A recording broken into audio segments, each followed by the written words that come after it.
অবশেষে অনেকদিন পরে চলে আসলাম গ্রামের বাড়িতে। হ্যালো ভিউয়ার্স, আসসালামু আলাইকুম। কেমন আছেন সবাই? আশা করি সবাই আল্লাহর রহমতে ভালো আছেন। আলহামদুলিল্লাহ আমরা সবাই ভালো আছি। এই তো চলে আসলাম নতুন আরেকটি ব্লগ ভিডিও নিয়ে। আর আজকের ব্লগটি শুরু করলাম সকাল থেকে। রাতে বেশ অনেকটা ভাত ছিল বলতে আমি ইচ্ছে করে বেশি করে চাল দিয়েছিলাম যেন সকালবেলা ভাজা ভাতটা করতে পারি শর্টকাটে আর কি। যেহেতু আমরা আজকে চলে যাব গ্রামের বাড়িতে, বাচ্চাদের পরীক্ষা মোটামুটি শেষ। মেয়ের পরীক্ষা পুরোপুরি একদম শেষ, আর ছেলের একটা আছে শুধুমাত্র শারীরিক শিক্ষা, সেটা রবিবারের দিন ওকে নিয়ে আমি পরীক্ষা দিতে যাব আর কি। আর আবার তারপরে আর কি পরীক্ষা দিয়ে বাসায় চলে যাব, মানে গ্রামের বাড়িতে। তো যাই হোক, এই তো সকালে নাস্তাটা করে নিচ্ছিলাম। এই তো ভাজা ভাত সাথে ডিম ভেজে নিয়েছিলাম, আর আমি একটা আচারও নিয়ে নিয়েছি সাথে। দেন তাড়াহুড়া করে খেয়ে নিয়েছিলাম। আর বাচ্চারা তো এত সকালবেলা উঠতে চাচ্ছিল না, তারপর ওদেরকে তাড়াহুড়া করে উঠিয়ে একটু খাইয়ে তারপরে তো আমরা রেডি হয়ে চলে আসলাম।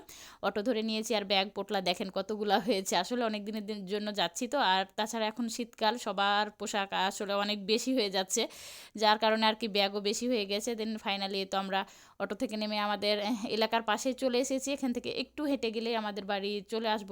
তো যাই হোক, এই তো গ্রামটা পার হয়ে চলে আসলাম বাড়িতে। আর দেখেন রুমের কি অবস্থা, কতগুলা ব্যাগ, আর রুমের যা অবস্থা দেখে তো আমার একদম টেনশন শুরু হয়ে গেছে, কারণ অগোছালো আমি একদম দেখতে পারি না।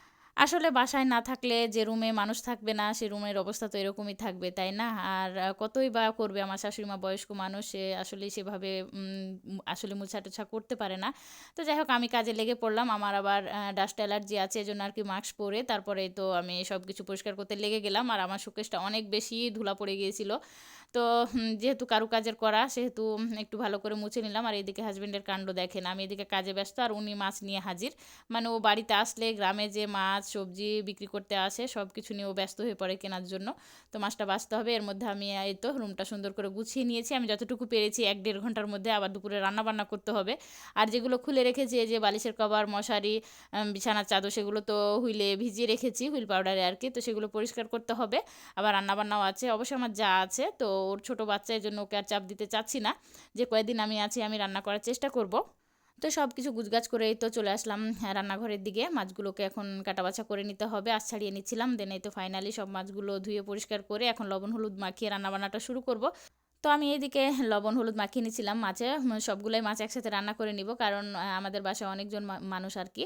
তো এদিকে হাজবেন্ডের কাণ্ড দেখেন, আবার এর মধ্যে অনেক সবজি কিনে নিয়েও চলে এসেছে। যেহেতু এখন শীতকাল, বেশ অনেক রকমেরই সবজি পাওয়া যাচ্ছে, তো সেগুলো আর কি গুছাতে হবে।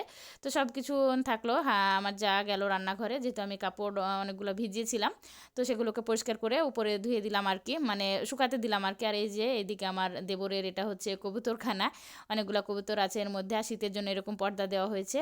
আর ছাদ থেকে এসে দেখি যে হাজবেন্ড বাজার করে আসার পরও এতগুলা এই যে আলু তুললো। আলু, এটা হচ্ছে মাটির নিচের আলু। এই আলুগুলো বেশ খেতে মজা হয়, মাছ দিয়ে সব থেকে বেশি ভালো লাগে।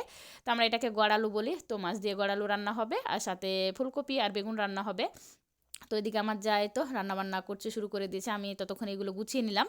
ওর বাচ্চা অবশ্যই কান্নাকাটি করছিল, মানে প্রথম দিকে ভালোই খেলছিল, তারপরে আবার কান্নাকাটি শুরু করে দিয়েছে খাওয়ার জন্য। তোকে বললাম যে তুমি যাও, আমি বাকিটা দেখছি।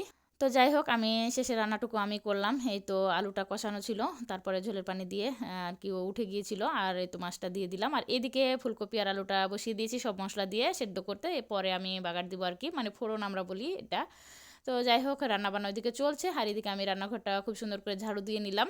আর এই তো এটা হচ্ছে দুপুরবেলা, তারপরে নামাজ পড়ে রান্নাবান্না শেষ করে নামাজ পড়েই তো খাওয়া দাওয়া শুরু করে দিয়েছি দুপুরবেলা। আর খাওয়ার আর কি, সব খাবার এত টেস্টি ছিল কি বলবো, যেহেতু মাটির চুলায় রান্না করা।